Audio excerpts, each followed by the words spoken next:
The idea was if we're going to take on this problem, and climate change is a big problem, we're talking about a global scale. And we're also talking about one area needs one size for the solution, another area needs something else. They might have more wind, another place might have more natural gas. So it has to be easy to do, it has to be scalable, low cost, and adaptable, right? That's all. and so as you can imagine, there was a lot of things, brilliant ideas that did not work. And that's what I mean by exploring failure space. Welcome to the Project Report. Join your host, Elyse Dzenick, as she sits with researchers and highly qualified personnel working on FES-funded research. Explore what they're working on, why it matters, and what's to come. Today we have Dr. Steve Bergens, a professor in the Department of Chemistry at the University of Alberta, joining me on the Project Report today. He's here to talk about some very exciting work coming out of his lab, a recently patented electrode of his own design that supports green hydrogen production more efficiently. In the long run, this technology will make industrial-scale hydrogen more accessible and affordable across different industries. Thanks for talking to us today, Steve. I'm very happy to be here. It's awesome to have you. So, can you please tell me a little bit about this research in your own words? Sure, you bet. So, when we started this project, we took a totally new approach. And future energy systems was a really good opportunity for that. Because usually when you get funded, your timelines are very tight, which means that you can't be too brave and you can't explore what we call failure space for too long. And so what we did is we said, we're going to make a system that is easy to make and easily scalable, all with low-cost components, and all that with stuff that does not need highly technical skills to make. The idea was if we're going to take on this problem, and climate change is a big problem, we're talking about a global scale. And we're also talking about one area needs one size for the solution, another area needs something else. They might have more wind, another place might have more natural gas. So it has to be easy to do, it has to be scalable, low cost, and adaptable, right? That's all. and so as you can imagine, there was a lot of things, brilliant ideas that did not work. And that's what I mean by exploring failure space, right? And eventually we came up with this system that fulfilled all of those criteria and were also more active and stable than anything else for reacting with water. And so a little bit of background here, we're into what's called electrolysis of water, where water reacts at an electrode. It's broken apart into its components. One of those is oxygen gas. The other one is positive charged hydrogen atoms and electrons. Those go to another electrode and you make hydrogen. So that's how you make hydrogen from electrolysis of water. And the problem is water is a tough molecule. We spray it on fire and it doesn't burn. It just smothers the fire.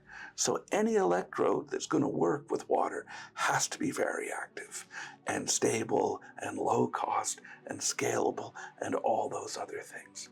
So when my student found it and brought it into my office, I said, no, that's not true. And we tried it and confirmed it many times, and it did work and it did fulfill all these criteria.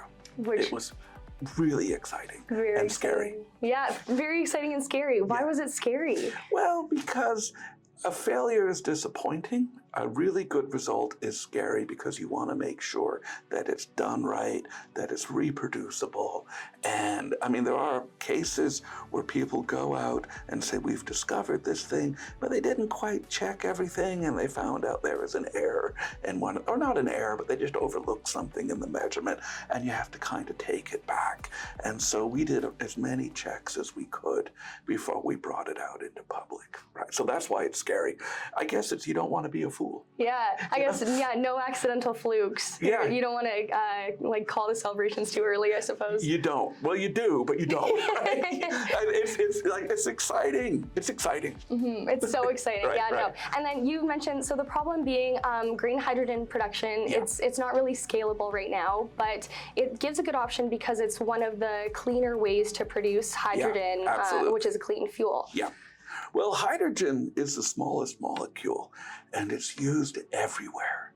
We use it to upgrade fuel. So we take the sulfur contaminants out of fuel, the nitrogen contaminants out of fuel. We add it to vegetable oil. We use it to make fertilizer. So we react hydrogen with, we meaning everybody, right? We react hydrogen with nitrogen and air and make fertilizer. And that process, it's been shown that I've read studies where half of the world's population could not be fed without that process. Half of the nitrogen in everybody here is from air reacting with hydrogen.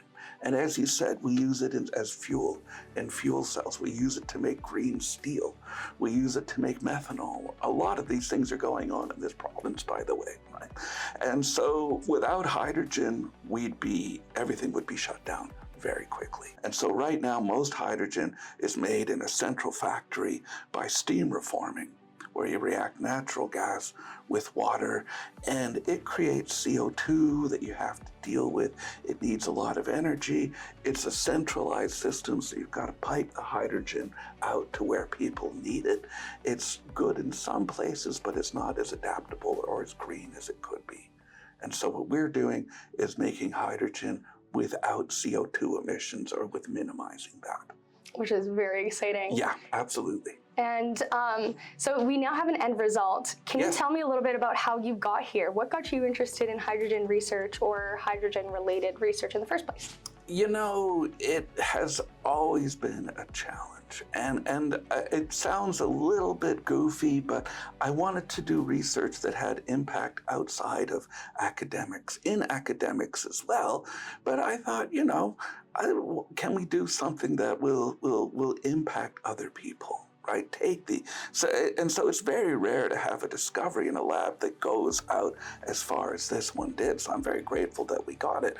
But you can publish journal articles, and it's wonderful. The scientists like it. You generate knowledge that goes out into other areas. But we also wanted to do a system that was practical and made a difference in a larger scale. So that was the underlying drive for it. So that inspiration got you all the way to here, a successful patent. Yes. And a successful research or industry partnership as well. Right, because, it was real, and we could not prove it wrong.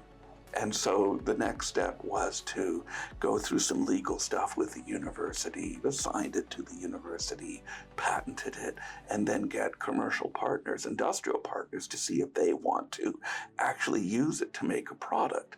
And there is, I can tell you with experience, a world of difference between sitting in your lab in a university and mixing some stuff together and actually making a product.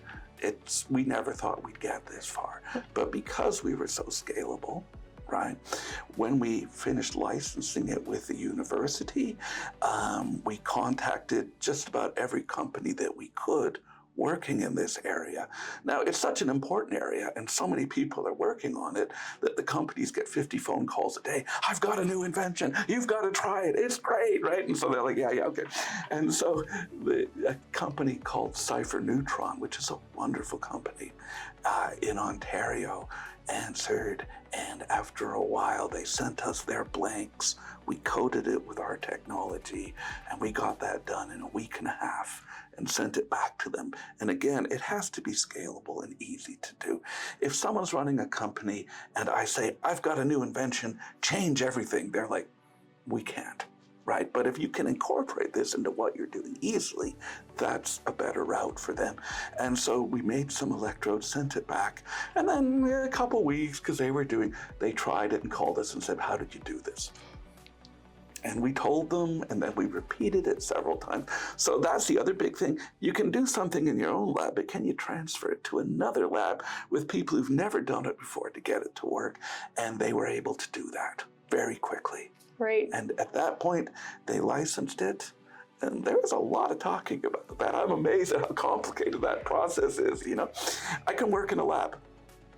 Business, maybe not. Right? Oh yeah, the legal side and intellectual property it's crazy the amount of just nuances and details and just logistics. I think I would imagine that's where future energy system and the university were a great help. Right, they help in every stage along that process, right? Even with some of the patent costs and those sorts of things, Future Energy Systems has been absolutely amazing for this kind of work, right? It's hard to get that from funding agencies. But yeah, they licensed it and now they are moving into production. Which is super exciting, and we're very grateful that a Toronto-based, Canadian-based company did. Yes. And speaking of Future Energy Systems, I do have to take the time to acknowledge that you were definitely one of our very first researchers supported by Future Energy Systems. So to have your project be successful and to reach this very exciting endpoint is a very full circle moment, and especially as we come towards like the end of Future Energy Systems. That is so sad, but yeah, I agree. You know, but it was because of the funding from Future Energy Systems we could kind of drop the other stuff we were doing and try something new, right? And they were very patient with us in the early years, right? What did you do this year? Well, we tried these 20 reactions and they all didn't work, and then COVID hit and all those sorts of things. It's been a very successfully supportive organization, and it got us here, right? And I'm glad that we can actually help a Canadian company, and for real. I'm so excited that we also get to say that we are part of this excitement, the future of energy technology. Yeah. And speaking of getting it as far as you did, you also sat down with some mainstream news media to talk about your work. Yes. What was that like? That was I've had several interviews now, and it is a different world from talking to your students or your researchers in the lab about what size flask are you going to use, how long are you going to stir this to actually getting in front of cameras and communicating your stuff in a way that people can get something out of it. And that's another place where Future Energy Systems was really helpful. They have a SciComm team, science communication team, right? And they train students and they train people and help us, because, scientists are not public speakers, right? You're nervous up here, right? And they gave some very valuable skills to do that and to help us with that. I'm very glad that you recognized, the support that we've offered, and it is very scary, especially when you're recognized as like the expert, the one who's supposed to be factual, and you've got to be presenting yourself in a way that's professional but also understandable. Yeah. It's a difficult skill to develop and to really be confident. But it's an important skill. There's a lot of misinformation out there. And so I think when people who do science can get out there as much as possible and discuss what they're doing, and to a certain extent be accountable to the people funding the work and the economy, I think that's a good thing. Totally. And I think that in my experience, a lot of people want to hear about it too, yes. And in ways that and they can understand why it's important to them too. Yeah. We use electricity all the time, we use energy in just every way of our lives. Do you want to talk a little bit about the technical side of the technology and what makes your electrode unique? Right, I mean, we don't want to get too technical here, right? That's the number one rule I've learned about interviews and things like that. But the long and short of it is, like any solution to an energy problem, you can't focus on one thing. You have to focus on the whole system and what every part of the electrode is doing. And so you've got a catalyst, which is what reacts with the water, but then you've got to stabilize that catalyst. And if it's moving electrons around, you've got to move electrons to and from that catalyst. You've got to promote whatever reactions are happening. If you can speed up the reaction on the surface of the catalyst, that's a good thing. And like I said, these electrodes work under pretty harsh conditions, so it's got to be stable. So we looked at that and said, okay, let's look at the glue holding everything together and see if we can come up with something that does all those things and is easy to make. And that's what we did, right?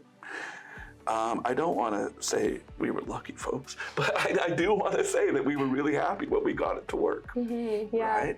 And I think another thing we haven't touched on yet is 95% of the water on the planet is salt water.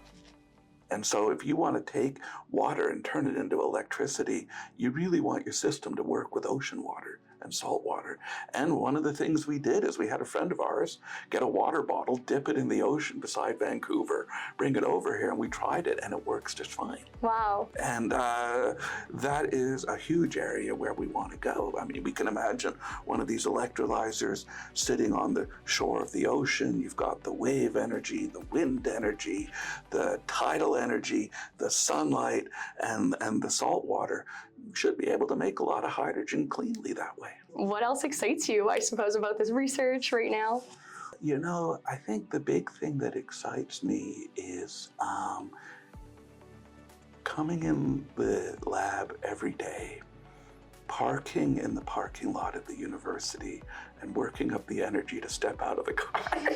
That excites me every day, to be honest with you, because a million challenges and things that you have to do.